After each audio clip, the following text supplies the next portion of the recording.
Assalamualaikum warahmatullahi wabarakatuh. Sahabat beriman, menunaikan ibadah haji merupakan rukun Islam yang kelima. Semua umat Islam tentu mendambakan bisa melakukan ibadah haji minimal sekali seumur hidup. Akan tetapi, dalam petualangan religius umat muslim di tanah suci Mekah, terdapat sebuah kisah nyata yang tidak lazim. Lantas, benarkah ada jamaah haji yang diazab di neraka? Apakah amal buruk seseorang dibayar saat ke tanah suci? Tonton video ini hingga akhir agar tidak sesat. Dosa apa seorang wanita sampai diazab di neraka? Seringkali kita mendengar pengalaman-pengalaman yang tidak biasa dialami jemaah haji ketika di tanah suci Mekah. Seperti pada kisah yang diceritakan oleh seorang ustazah pembimbing haji. Dilansir dari laman Islam Itu Indah. Ustazah yang tidak disebutkan namanya itu menceritakan kondisi salah satu jemaah saat menunaikan ibadah haji. Ia mengisahkan bahwa selama hampir 9 tahun menetap di Mekah sambil menguruskan jemaah haji dan umroh, pembimbing haji itu telah mengalami berbagai pengalaman. Salah satu kisah yang cukup berkesan saat menangani seorang jemaah wanita yang berusia 30-an. Setibanya, wanita tersebut dan rombongan haji di lapangan terbang Jeddah langsung disambut dengan sebuah bus. Semua jemaah terlihat riang, sebab ini adalah pertama kalinya mereka melaksanakan haji. Setelah itu, rombongan jemaah haji menaiki bus menuju ke Madinah. Dalam perjalanan menuju Madinah, segalanya berjalan lancar. Setibanya di Madinah, semua jemaah turun dari bus. Hingga tiba-tiba, satu di antara jemaah wanita tanpa sebab yang jelas jatuh tidak sadarkan diri. Wanita tersebut jatuh setelah menginjak bumi Madinah. Jemaah ini sakit, kata jemaah-jemaah yang lain. Semua jemaah terlihat panik dan cemas atas kejadian ini. Badan dia panas dan menggigil. Jemaah ini tak sadarkan diri. Cepat tolong saya, kita bawa dia ke rumah sakit, kata ustazah pembimbing haji. Tanpa membuang waktu, jemaah wanita tersebut dibawa ke rumah sakit Madinah yang terletak tidak jauh dari bus tempat jemaah haji tiba di Madinah. Sementara itu, jemaah yang lain diantar ke tempat penginapan masing-masing. Sampai di rumah sakit Madinah, wanita itu masih belum sadarkan diri. Berbagai usaha dilakukan oleh dokter untuk memulihkannya, namun semuanya gagal. Sementara itu, ustazah pengurus jemaah haji tersebut beralih mengurus jemaah haji yang lainnya. Selepas 2 hari, wanita itu masih juga tak sadarkan diri. Semua usaha untuk memulihkan jemaah wanita tersebut gagal. Maka wanita itu dibawa ke rumah sakit Abdul Aziz Jeddah untuk mendapatkan perawatan lebih lanjut. Sebab rumah sakit di Jeddah lebih lengkap peralatannya dibandingkan rumah sakit Madinah. Namun usaha untuk memulihkannya masih tidak berhasil. Saat ustazah pembimbing haji itu sampai di rumah sakit Abdul Aziz, ia diberitahu oleh dokter bahwa wanita tersebut masih koma. Setelah 2 hari menunggu, akhirnya wanita itu membuka matanya. Dari sudut matanya yang terbuka sedikit itu, dia memandang, lalu memeluk erat sambil menangis terisak-isak.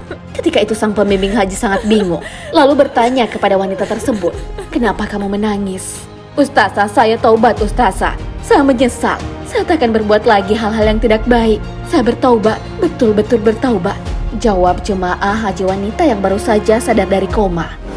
"Kenapa kamu tiba-tiba ingin bertaubat?" tanya ustazah pembimbing haji tersebut. Wanita itu terus menangis terisak-isak tanpa menjawab pertanyaan. Tidak lama kemudian, wanita tersebut bersuara menceritakan alasan mengapa dia berkelakuan demikian. Ia bercerita, "Ustazah, saya ini sudah berumah tangga, menikah dengan lelaki orang kulit putih. Tapi saya salah. Saya ini cuma Islam pada nama dan keturunan saja. Saya tak pernah mengerjakan ibadah. Saya tidak sholat, tidak puasa. Semua amalan ibadah saya dan suami tidak pernah saya kerjakan. Rumah saya penuh dengan botol minuman." Dengan suara tersekat-sekat, wanita itu menceritakan, "Ustazah, Allah itu maha besar, maha agung, maha kaya. Semasa koma, saya telah diazab dengan siksaan yang benar-benar pedih atas segala kesalahan yang telah saya buat selama ini." "Betulkah?" tanya pembimbing haji. "Betul ustazah, selama koma itu saya telah ditunjukkan oleh Allah tentang balasan yang Allah beri kepada saya. Balasan azab ustazah, bukan balasan surga. Saya rasa seperti diazab di neraka. Saya ini seumur hidup tak pernah pakai jilbab. Sebagai balasan, rambut saya ditarik dengan bara api. Sakitnya tidak bisa saya ceritakan dengan kata-kata. Menjerit-jerit saya minta ampun, minta maaf kepada Allah.